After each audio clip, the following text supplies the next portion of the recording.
जहां सिक्योरिटी है वो सिक्योर डिबेंचर, जहां सिक्योरिटी है वो सिक्योर डिबेंचर, और जहां सिक्योरिटी नहीं है, जहां पर कोई भी असेट का चार्ज नहीं है, उसे कहते हैं unsecured debenture.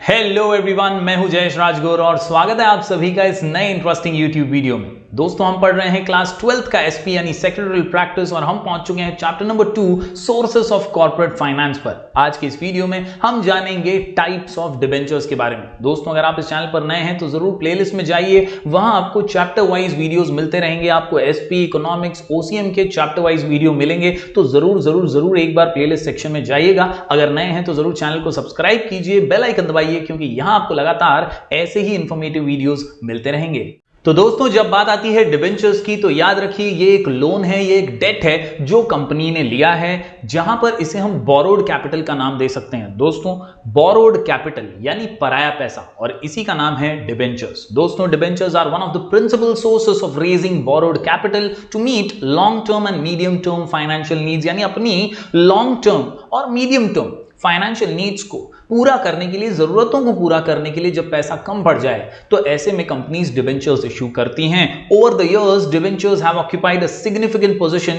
In the financial structure of the companies, यानी कई कंपनीज, लिस्टेड, प्राइवेट, पब्लिक, ये सभी डिबेंचर कैपिटल यानी बोरोड कैपिटल का मदद लेती हैं ताकि वो लोग अपने फाइनेंशियल नीड्स को, अपनी जरूरतों को एक्सपांशन से रिलेटेड पूरा कर सकें, और इसी पैसे से वो लोग अपने बिजनेस को बढ़ाने की कोशिश भी कर सकते हैं। दोस्तों, अगर खास बात हम जानना चाहें डिबेंचर्स के बारे में तो दो इंपॉर्टेंट डेफिनेशंस हैं। एक है पामर का डेफिनेशन जो कहते हैं a debenture is an instrument under seal evidencing debt, यानी ये एक ऐसा डॉक्यूमेंट है जिस पर एक ठप्पा मार दिया जाता है कि भैया ये आपने कर्जा लिया है। जी हां, डिबेंचर होल्डर को एक डिबेंचर सर्टिफिकेट के रूप में भी दिया जाता है कि भाई हां, हमने आपसे पैसा लिया और आपके पैसे को हम सूद समेत लौटा देंगे, यानी ब्याज के साथ लौटाया जाएगा। The essence of it being admission of indebtedness, यानी हमने कर्जा लिया है और हमसे मानते हैं हम आपको इंटरेस्ट के साथ लौटा देंगे। तो हम डिफाइन करते हैं कुछ इस प्रकार, a debenture is a document given by company as evidence of debt to the holder, यानी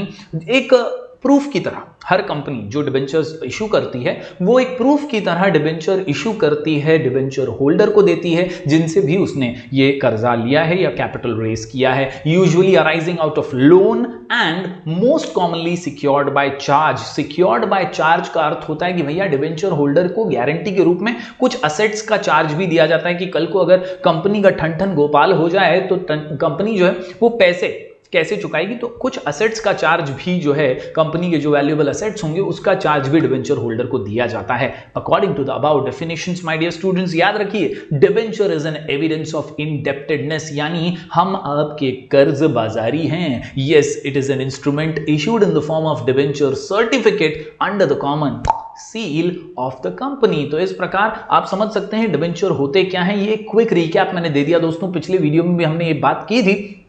आज मुख्यतः हम बात करने वाले हैं टाइप्स ऑफ डिबेंचर्स की, और यहां पर दोस्तों याद रखिए देयर आर इन ऑल 2, 4, 6 और 2, 8 डिबेंचर्स, और बहुत ही सिंपल तरीके से आप इनको याद रख सकते हैं। Redeemable, irredeemable, convertible, non convertible, secured, unsecured, registered, bearer. चलिए बारीकी से हर एक पर नजर डाल देते हैं, याद रखने का कोई टेंशन नहीं है। जी हां, सबसे पहला रिडीमेबल डिबेंचर्स और इरिडीमेबल। रिडीमेबल का मतलब ही होता है पेएबल, यानी हम पैसा लौटाएंगे। तो रिडीमेबल डिबेंचर्स का अर्थ ही ये होता है कि भैया आज नहीं तो कल मैच्योरिटी डेट जो हमने आपको दी है उस दिन आपको पैसा वापस मिल जाएगा। डिबेंचर्स आर मोस्टली रिडीमेबल, ज्यादातर डिबेंचर्स जो है रिडीमेबल ही होते हैं, यानी पेएबल होते हैं। Payable at the end of some fix period, जो भी तय हुआ होगा पीरियड कि भैया इतने साल बाद आपको पैसा लौटाया जाएगा, इंटरेस्ट के साथ लौटाया जाएगा। ये सारी बातें जो हैं वहां पर मेंशन होती हैं डिबेंचर सर्टिफिकेट में, और उसी के अनुसार पैसे जो है रीपे किए जाते हैं। As mention on the debenture certificate, repayment can be made at fixed date at the end of specific period or by installment during the lifetime of the company. The provision of repayment is normally made in the trust deed, यानी जो trust deed जो sign होता है उसके अंदर भी इसका mention किया हुआ होता है कि भैया कब रीपेमेंट हो जाएगा। इसके अलावा दोस्तों अगर बात करें दूसरे इंपॉर्टेंट टाइप की तो इसका नाम है इररिडीमेबल डिबेंचर। जी हां दोस्तों, पैसा जो है पे नहीं होगा, कोई ट्रस्ट डीड बना ही नहीं ना है। यहां पे बहुत ही सिंपल सा इसकी व्याख्या है, बहुत ही सिंपल सा इसका एक्सप्लेनेशन है। These kind of debentures are not repayable during the life time of the company, यानी कोई गारंटी नहीं है कि कंपनी पैसा देगी या नहीं return. They are repayable only after the liquidation of the company or when there is a breach of any condition or when some contingencies arise, यानी contingency यानी कोई प्रॉब्लम अराइज हो गया है या ब्रीच हो गया है, कोई कॉन्ट्रैक्ट को तोड़ रहा है, तो ऐसे में ही सिर्फ जो है रीपेमेंट की गुंजाइश होगी, वरना रीपेमेंट नहीं होगा। तो ये थे दो इंपॉर्टेंट टाइप्स, रिडीमेबल यानी पेएबल और इरिडीमेबल यानी नॉट पेएबल। बढ़ते हैं दोस्तों आगे। अगले दो टाइप्स हैं convertible, non convertible. Convertible, non convertible, convertible, non convertible. बहुत ही सिंपल है दोस्तों। कन्वर्टिबल वो डिबेंचर्स होते हैं जो इक्विटी शेयर्स में कन्वर्ट किए जा सकते हैं, और नॉन कन्वर्टिबल डिबेंचर्स वो होते हैं जो दोस्त इक्विटी शेयर में कन्वर्ट नहीं होंगे। सिंपल सी भाषा में, yes, convertible debentures give right to the holder to convert them into equity shares after a specific period of time, यानी जो भी मैच्योरिटी डेट हो या जो fix period of time decide किया गया हो ट्रस्ट डीड के अंदर या डिबेंचर सर्टिफिकेट के ऊपर जो लिखा गया है, उस पीरियड के बाद एक हक, एक अधिकार दिया जाता है डिबेंचर होल्डर को कि वो चाहे तो अपने बोरोड फंड को, बोरोड कैपिटल को ओन्ड कैपिटल में कन्वर्ट कर ले, इक्विटी शेयर में कन्वर्ट कर ले। इससे उसका फायदा जो है बढ़ जाएगा, अप्रिसिएशन भी हो सकता है, उसके कैपिटल में उसका फायदा छुपा हुआ है। Yes my dear students, such right is mentioned in the debenture certificate. The issue of convertible debenture must be approved by special resolution in general meeting before they are issued to public, यानी इसके बारे में एक special प्रावधान, resolution बनाया जाता है, meeting में डिस्कस किया जाता है और फिर ही यह अधिकार दिया जाता है। पब्लिक में डायरेक्टली इसे इशू नहीं कर सकते। These debentures are advantageous, ये तो फायदेमंद है क्योंकि जो होल्डर है उसका यहां पर दोनों हाथ में उसके लड्डू हैं, दोनों तरफ से उसको फायदा हो रहा है। एक तो उसको कंपनी डिबेंचर के तौर पर ब्याज भी दे रही थी, उसको रीपेमेंट भी होने वाला था, और अब वो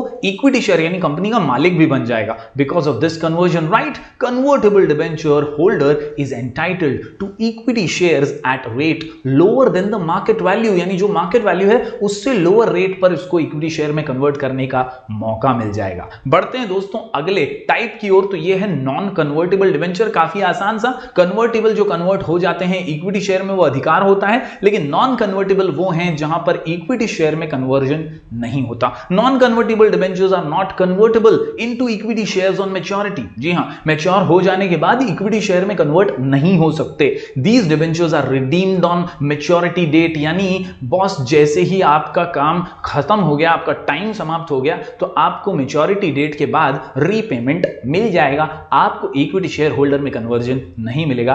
इल है। Yes, these debentures suffer from disadvantage that there is no appreciation value, क्योंकि आप वहां पर इक्विटी बनकर इक्विटी शेयर होल्डर बन के मालिक तो नहीं बन पाएंगे, ये डिसएडवांटेज है। बढ़ते हैं दोस्तों अगले दो टाइप्स की ओर, तो ये है सिक्योर्ड डिबेंचर्स और अनसिक्योर्ड डिबेंचर्स। यस, सिक्योर्ड और अनसिक्योर्ड, सिक्योर्ड और अनसिक्योर्ड याद रखिए। Yes, my dear students, the debentures can be secured. The property of the company may be charged as security for a loan. यानी हम company को पैसा दे रहे हैं, हम लोन दे रहे हैं, तो हमको भी कोई गारंटी तो चाहिए, हमको भी तो कोई सिक्योरिटी चाहिए कि पैसा दिए तो लौटाएगा। ऐसे ही कभी ठन ठन गोपाल हो के चल दिए तो हम क्या करेंगे? तो इसीलिए सिक्योरिटी दी जाती है फॉर लोन, और ये वाले डिबेंचर्स होते हैं secured debentures. The security may be for some particular asset, यहां पर कोई असेट को सिक्योरिटी के रूप में रखा जाता है, जैसे फिक्स्ड असेट का फिक्स चार्ज, और it may be the asset in general जिसका फ्लोटिंग चार्ज होता है जो कुछ समय के बाद हट जाता है। The debentures are secured through trust deed, यानी ट्रस्ट डीड के जरिए भी उसे सिक्योर किया जाता है। इसके अलावा बात करें अनसिक्योर्ड डिबेंचर्स की, तो ये काफी सिंपल सा है, जहां पर कोई सिक्योरिटी नहीं है, सिर्फ आपसे पैसे ले लिए गए हैं, कोई स्पेशल एडिशनल सिक्योरिटी यहां पर आपको चार्ज के रूप में नहीं दी जा रही है एसेट्स वगैरह की, तो वो होते हैं unsecured debentures. These are the debentures that have no security. The issue of unsecured debentures is now prohibited by the companies act 2013। तो यहां पर एक खास बात आपको बता दूं कि अब ऐसे डिबेंचर्स जो हैं अनसिक्योर्ड वाले,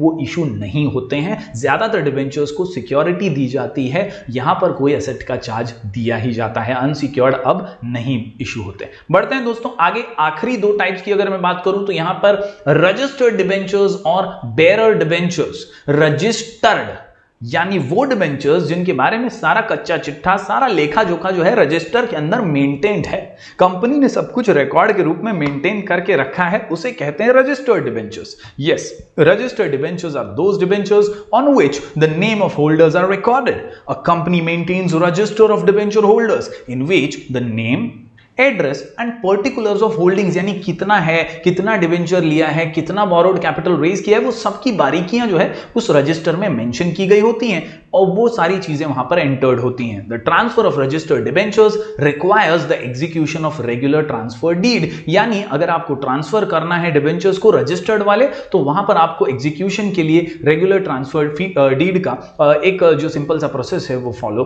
करना होगा। बेयरर डिबेंचर्स की अगर बात करें तो ये एक अनोखा टाइप है जहां पर दोस्तों कोई रजिस्टर में आपकी एंट्री नहीं कर रहा है, यहां पर सिर्फ जिसके पास वो डिबेंचर है वो डिबेंचर होल्डर बन जाता है। Name of the holders are not recorded on bearer debentures, their names do not appear on the register of debenture holders. कोई रजिस्टर स्पेशली अलग से मेंटेन नहीं किया जाता है। Such debentures are transferable by mere delivery, सिर्फ किसी को दे दिया तो वो उसका हो जाता है और वो बेयरर है, इसीलिए उसके लिए वो डिबेंचर क्रिएट किया जाता है। दोस्तों याद रखिए, payment of interest is made by means of coupons attached to debenture certificate। Coupons के हिसाब से डिबेंचर सर्टिफिकेट के ऊपर कूपन नंबर होते हैं और उसके हिसाब से ब्याज ऐसे डिबेंचर होल्डर्स को मिलता है। तो बेयरर डिबेंचर्स वो हैं जिसका कोई स्पेसिफिक रजिस्टर नहीं है। उम्मीद करता हूं दोस्तों सारे डिबेंचर्स आप समझ पाए होंगे। जरूर इन्हें नोट डाउन कर लीजिए नोटबुक के अंदर और लिख करके इनकी जरूर प्रैक्टिस कीजिए। हम ऐसे ही वीडियोस लेकर आपके लिए लगातार आते रहेंगे। जरूर इस वीडियो को लाइक कीजिएगा। अगर कोई भी सवाल हो तो मैं आपको इंस्टाग्राम पे मिल जाऊंगा, आईडी है राजगुरु जयश्वी।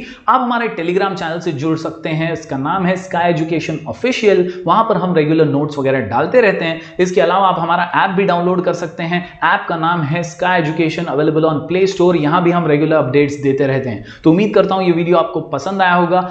मिलेंगे फिर एक बार कुछ और नए वीडियोस के साथ। तब तक के लिए do like, share and subscribe.